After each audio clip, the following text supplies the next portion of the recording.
Baik. Assalamualaikum warahmatullahi wabarakatuh. Kita teman-teman di sini saya akan membahas mengenai pembelajaran menggunakan buku teks bersama ketiga teman saya. Namun sebelum memasuki pembelajaran, kita perkenalkan diri terlebih dahulu. Perkenalkan, nama saya Ridho Nugroho dan sebelah saya ada Amelia Fatimah. ya, dan satu lagi ada Pak Ali yang sedang berhalangan hadir. Untuk pembahasan pertama pada MK16 itu, di sini kami ke bagian dapat untuk membahas mengenai ilustrasi, beberapa ilustrasi. Ada 10 ilustrasi yang kita bahas satu persatu. Yang pertama ini ada ilustrasi, bisa dilihat di layar teman-teman. Ilustrasi yang pertama itu buku teks atau buku pegangan berfungsi sebagai salah satu sumber daya atau rujukan untuk dikaji sebagai landasan desain pembelajaran dengan tujuan yang spesifik dan hasil pembelajaran. Sedangkan ilustrasi keduanya itu buku teks atau buku pegangan adalah silabus atau penuntun seluruh kegiatan pembelajaran. Tidak ada tujuan eksplisit di luar buku teks yang digunakan. Jadi pembahasan pertama ini yang kemarin sudah kita bahas juga, menurut kami bisa dilihat pada yang bagian sebelah kanan, terbaca ke belakang kan? Ya. Jadi di sini kami lebih memilih ilustrasi 1 karena buku teks hanya sebagai panduan dan dalam melaksanakan proses pembelajaran. Jadi materi pembelajaran tidak selalu berpatok pada buku teks, dan saat ini buku teks itu diterbitkan dari hasil pembelajaran kemarin itu diterbitkan yang kita ketahui oleh pusat, yaitu oleh pihak kementerian, dan berlaku secara nasional sehingga belum tentu sesuai dengan kebutuhan dan gaya belajar peserta didik di beberapa daerah atau di berbagai daerah. Dan pertanyaan keduanya, ilustrasi mana yang menurut Anda cocok dan sesuai untuk peserta didik kekinian? Menurut kami ilustrasi 1 itu lebih cocok untuk peserta didik kekinian karena penyesuaian dengan kebutuhan dan gaya belajar peserta didik sangat diperlukan. Prinsip fleksibilitas dan inovatif dalam pembelajaran dapat menciptakan hasil yang lebih efektif. Dengan kondisi setiap daerah yang berbeda-beda, buku tidak dapat dijadikan sebagai penuntun seluruh kegiatan pembelajaran. Keanekaragaman gaya belajar seperti kondisi peserta didik kekinian yang bermacam-macam menuntut kreativitas guru dalam melaksanakan pembelajaran visual, praktis, dan berbasis pengalaman. Aktivitas dan sumber daya di luar buku teks dapat memberikan pengalaman belajar yang lebih kontekstual dan relevan. Jadi itulah alasan mengapa kami lebih memilih bahwa buku teks itu hanya berfungsi sebagai salah satu sumber daya atau rujukan untuk dikaji sebagai landasan desain pembelajaran dengan tujuan yang spesifik, bukan menjadikan silabus atau penuntun seluruh kegiatan pembelajaran. Dan untuk ilustrasi berikutnya mau disampaikan oleh siapa? Ya, ilustrasi berikutnya ini ada 2 ilustrasi, teman-teman. Yang pertama itu hasil belajar yang diinginkan membutuhkan penilaian unjuk kerja yang bersumber dari keilmuan sebagai konteks konten buku teks. Sedangkan ilustrasi keduanya itu penilaian terdiri dari tes pengetahuan, sikap, dan keterampilan yang ada pada buku pegangan dan mungkin terpisah lembar kerja peserta seperti lembar kerja peserta didik, namun masih terkait erat dengan konten buku teks.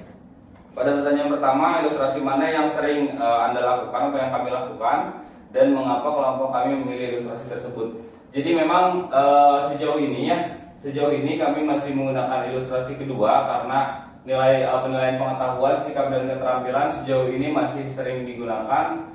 Pandangan terhadap pembelajaran kurikulum 13 membiasakan untuk melakukan pengambilan penilaian pengetahuan, sikap, dan keterampilan sebagai tolak ukur evaluasi peserta didik sebelum kami mempelajari mengenai pengembangan kurikulum dalam konsep UBD. Tapi untuk pertanyaan keduanya, ilustrasi mana yang menurut Anda cocok dan sesuai untuk peserta didik kekinian? Itu kami lebih memilih ilustrasi pertama karena penerapan kurikulum merdeka sangat sesuai dengan pengembangan ilustrasi yang pertama.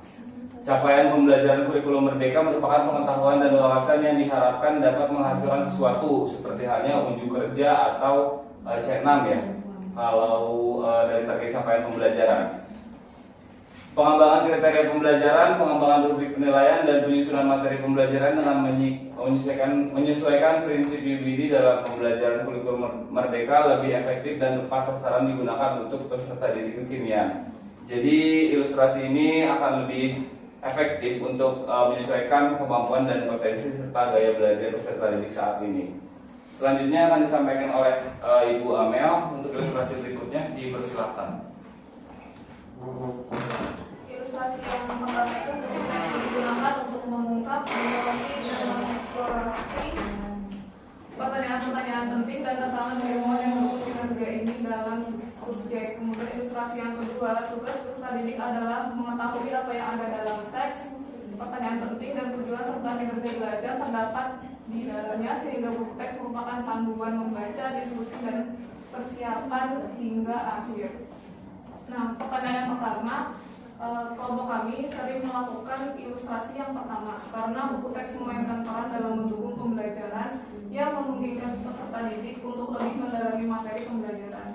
Dengan menjadikan buku teks hanya sebagai panduan, bukan rujukan secara keseluruhan, peserta didik dapat mengeksplorasi pemahaman dengan hanya berfokus pada pertanyaan-pertanyaan penting dan tantangan keilmuan dalam mencapai kinerja ini dalam subjek pembelajaran. Kemudian pertanyaan yang kedua, ilustrasi yang cocok untuk peserta didik kekinian, itu kami juga memilih ilustrasi pertama karena menyesuaikan dengan UBD, yaitu dalam penerapan kurikulum merdeka.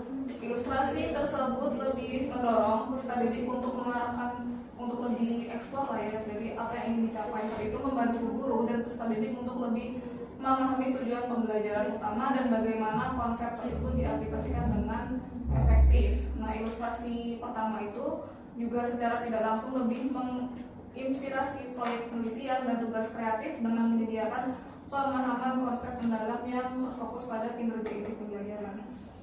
Selanjutnya, ilustrasi berikutnya ini masih tentang buku teks, tidak digunakan berdasarkan urutan penomoran karena urutan membaca buku teks berdasarkan urutan tujuan pembelajaran yang diinginkan. Kemudian ilustrasi yang kedua, teks dibaca dan dimanfaatkan berdasarkan urutan penomorannya. Nah, ini kami lebih sering menggunakan ilustrasi yang pertama karena dengan menggunakan desain ini pembelajaran akan lebih fleksibel terhadap penggunaan buku teks dalam proses pembelajaran. Kemudian peserta didik akan lebih mudah dalam menerima informasi karena sesuai dengan kebutuhan dan minat belajarnya. Pertanyaan yang kedua, ilustrasi yang cocok untuk peserta didik kekinian juga ilustrasi pertama karena dalam ilustrasi ini guru dan peserta didik tidak harus terpaku pada urutan nomor halaman atau bab. Pembelajaran dianjurkan menggunakan buku teks secara lebih fleksibel sesuai tujuan pembelajaran yang ingin dicapai. Dengan demikian, pembelajaran akan lebih responsif terhadap peserta didik kekinian sehingga dapat menyesuaikan dengan kebutuhan siswa akan lebih memfokuskan pembelajaran pada aspek penting secara mendalam. Ilustrasi berikutnya disampaikan oleh Ibu Eni. Selanjutnya yaitu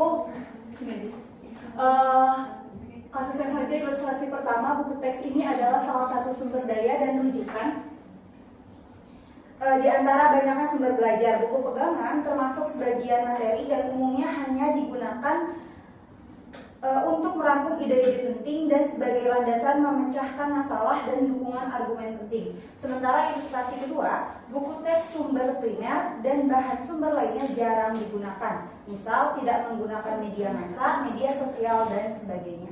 Ringkasan dan konten buku teks diambil sebagai kegiatan untuk dipelajari, didalami, dieksplorasi, diuji, dan dikritik.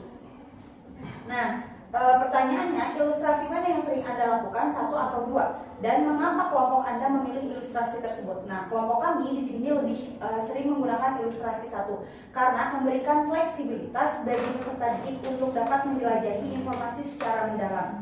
Dengan membebaskan penggunaan sumber bacaan, peserta didik akan lebih luas dan dalam menarik kesimpulan terhadap suatu pembahasan.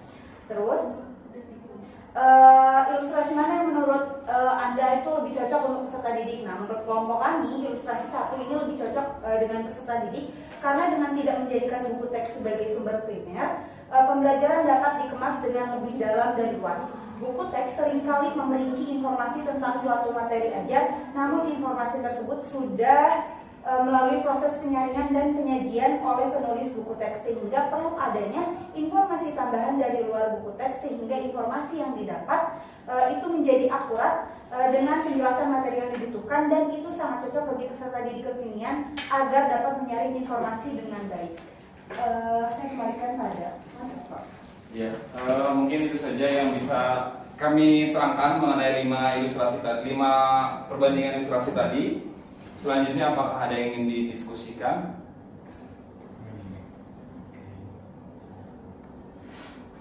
Teman-teman dari Pak Ilman, mungkin Biayan semangat sekali sepertinya senyumannya.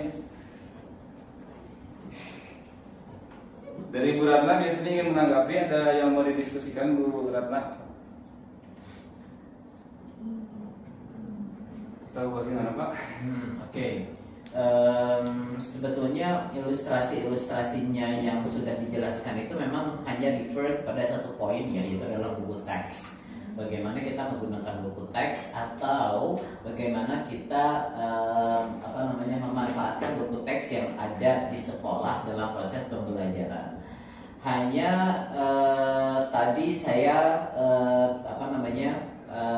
a bit questioning, yang mempertanyakan yang ilustrasi keberapa ya tadi? Buku teks ini salah satu sumber daya dan rujukan di antara banyaknya sumber belajar. Berarti kalau tidak salah ilustrasi yang terakhir ya. Buku pegangan termasuk sebagian materi dan umumnya hanya digunakan untuk merangkum ide-ide penting dan sebagai landasan memecahkan masalah dan dukungan argumen penting. Buku teks sumber primer dan bahan sumber lainnya jarang digunakan. Ya, yaitu seperti media massa, media sosial dan lain-lainnya. Ringkasan dan konten buku teks diambil sebagai kegiatan untuk dipelajari, didalami, dieksplorasi, diuji dan dikritik. Nah, di sini yang dipilih otomatis adalah yang ilustrasi pertama karena bicara tentang fleksibilitas yang ditawarkan bagi peserta didik untuk bisa menjelajah informasi. Nah, hanya nanti prakteknya kita juga harus hati-hati dalam memaknai kata fleksibilitas.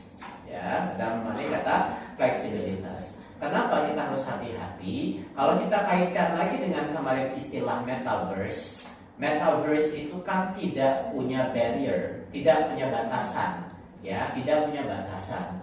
Sehingga jangan sampai informasi yang seharusnya kita inginkan didapatkan oleh peserta didik terkait satu topik tertentu itu justru malah menyesatkan mereka. Ya, sebetulnya kan kita sedang bicara topik yang tidak akan bicara tentang surga dan neraka gitu ya. Beda kalau kita mencari informasi tentang kajian-kajian agama gitu kan ya, itu harus jelas mazhabnya. Tapi tetap pada saat sebuah konsep kita berikan kebebasan kepada peserta didik untuk mencari dan mendalami konsep tersebut ya dengan prinsip fleksibilitas yang ditawarkan, tetap harus ada teachers control. Ya, teachers control. Makanya biasanya pengalaman saya kalau saya mengajar di sekolah, kalau saya mengajar di mahasiswa semester 1 misalnya, mereka yang notabene baru keluar dari SMA, maka pada saat saya meminta mereka untuk mempelajari sebuah video atau mencari informasi tentang materi yang sedang saya ajarkan, saya tidak memberikan mereka kebebasan untuk mencari video sendiri, tapi saya menyiapkan video untuk mereka pelajari.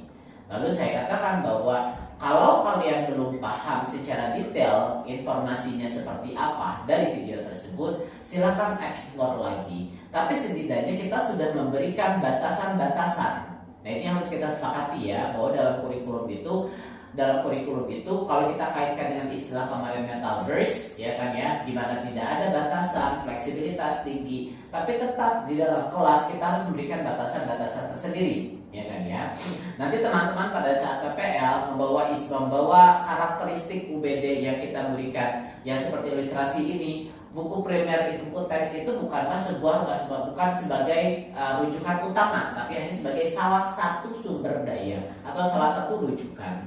Tapi kita juga tidak boleh menutup mata bahwa buku teks yang diberikan oleh pemerintah itu adalah buku teks yang sudah digojlok sedemikian rupa oleh para ahli, ya kan? Yang mungkin dirasa buku teks itu adalah salah satu sumber yang paling reliable di antara yang lain, gitu kan ya? Di antara yang lain kita gunakan sebagai supplementary atau tambahan untuk pengembangan, gitu kan ya?